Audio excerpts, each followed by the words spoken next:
Welcome back to Franco Fridays, sort of. I've got a film here from Wild Eye Releasing called Apostle of Dracula.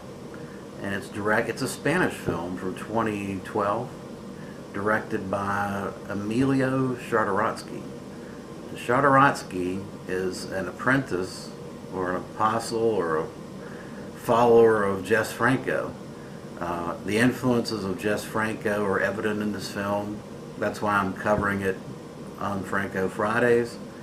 And in fact, this release from Wild Eye Releasing has a 12-minute interview with Jess Franco talking about his protege and the film itself. It's to me must viewing for any Franco fan, and I think this film is must viewing for any Franco fan. Anybody that that likes the gothic, artsy, surrealistic type films, the type of films that Jess Franco produced, then I think this is something that you need to see, because it is beautiful cinematography. It's an independent film.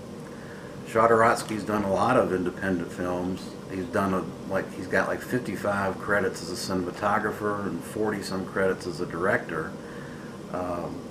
All those are low budget or micro budget type films.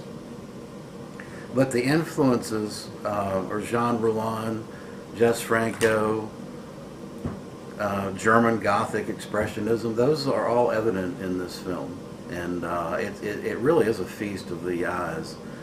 It's light on plot.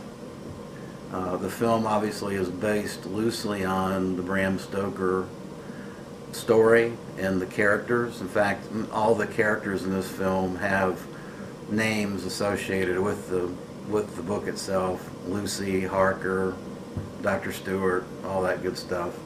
But really, the storyline, to the extent there is a storyline, bears no resemblance to the novel or anything else. It's really just an attempt to pay homage to art cinema and Gothic Expressionism, German Expressionism. There's a lot of shadow films of shadows within castles, and very much like F.W. Murnau's Nosferatu. So you can tell he was heavily influenced by Murnau. The film is really, really interesting to look at. It just doesn't really have a coherent plot, unfortunately. And you just kind of got to go with it and accept the visual eye candy and not get hung up on what the heck's happening. I mean, what's the real storyline here? It's just a surreal fantasy about Dracula and the pursuit of Dracula and killing Dracula off. That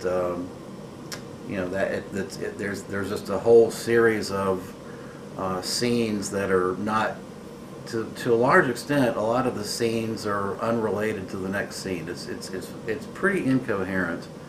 But again, I don't know that this film was intended to be a coherent story. It's just simply a art house surreal film paying homage to obviously his protege Jess Franco and Jean Roulin and German Expressionism.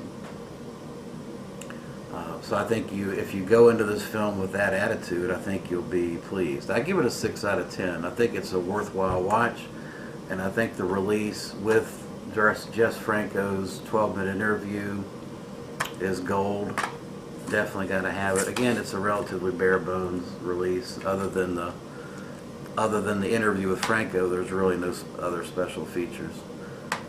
But it's obvious that this Emilio has a lot of talent when it comes to cinematography. If he ever hooked up with a talented scriptwriter and they gave him some money, this guy could do a lot, I believe. Just my opinion. So there you go. That's a quick review of Apostle of Dracula, and that will be indirect Franco Fridays.